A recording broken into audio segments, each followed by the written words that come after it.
نمازوں کے نبی کریم صلی اللہ علیہ وسلم نے گھروں کے حوالے سے ارشاد فرمایا کہ لا تجعلوا بیوتکم قبورا، کہ تم اپنے گھروں کو قبرستان نہ بناؤ۔ کیا مطلب ہے؟ یعنی گھروں کے اندر ایسا ماحول، ایسی نحوست، ایسی بے دینی اور اس قدر و مردگی نہ چھائی رہے کہ آدمی گھروں کے اندر ذکر و اذکار، تلاوت اور نمازوں کا بالکل اہتمام ہی نہ کرتا ہو۔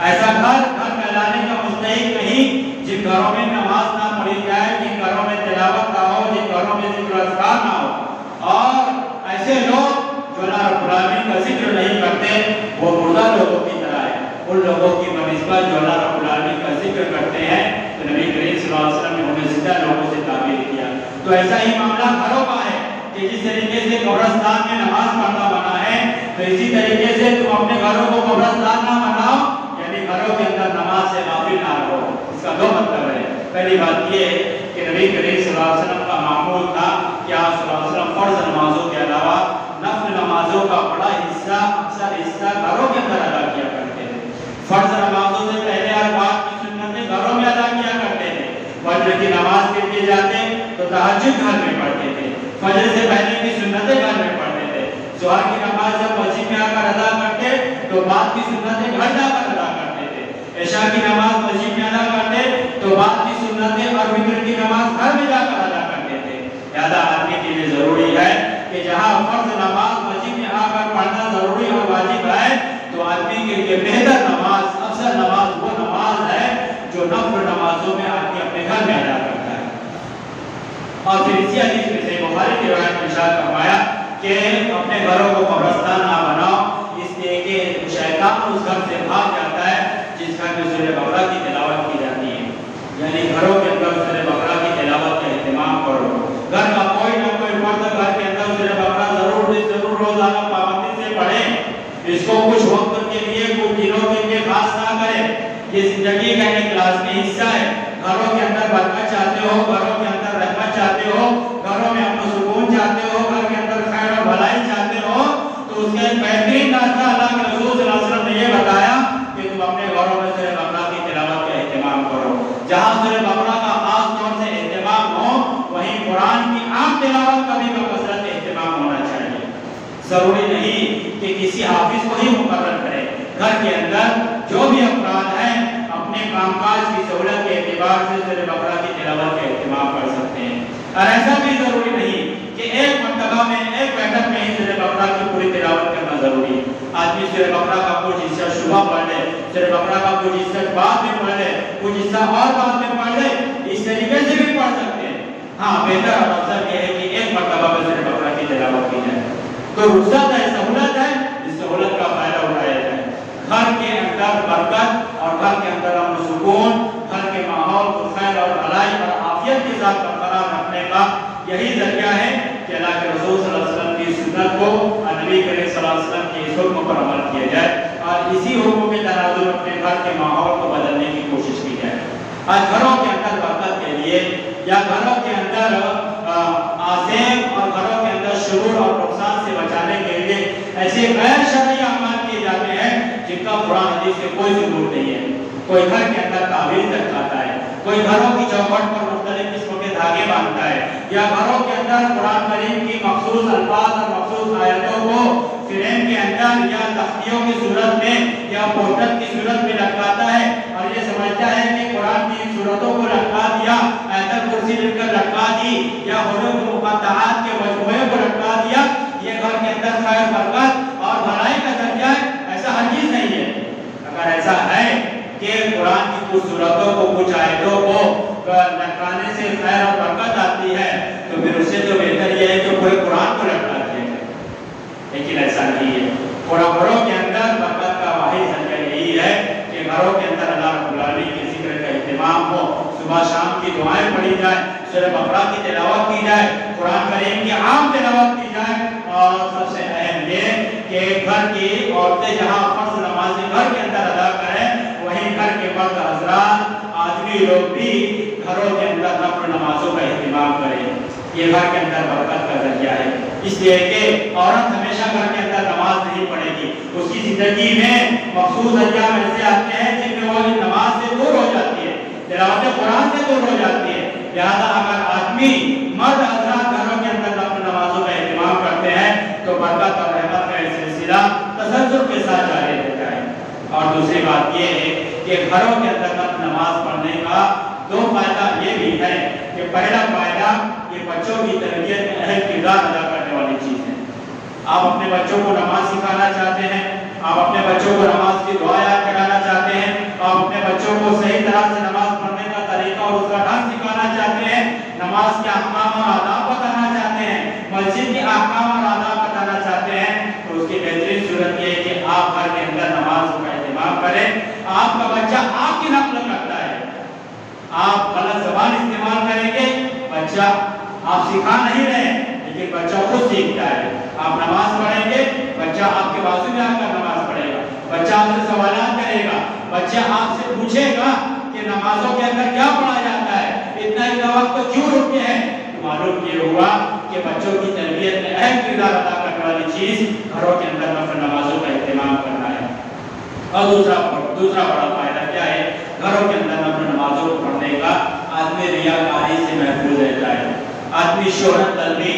نام و نمود اور اپنے آپ کو سماج اور معاشرے میں بڑا متقی اور پرہیزگار بتانے جیسی منفی سوچ جو آدمی کی نیکیوں کو برباد کرتی ہے، ایسے تمام خرابیوں سے محفوظ رہتا ہے۔ آدمی کے اپنے باطن کی بھی اصلاح ہو رہی ہے، آدمی کی اپنی نیتوں میں سدھار ہو رہا ہے، آدمی کے اپنے اخلاص استحکام پر پہنچ رہا ہے، آدمی کی نیت سدھری، آدمی کا اخلاص مستحکم ہوا اور آدمی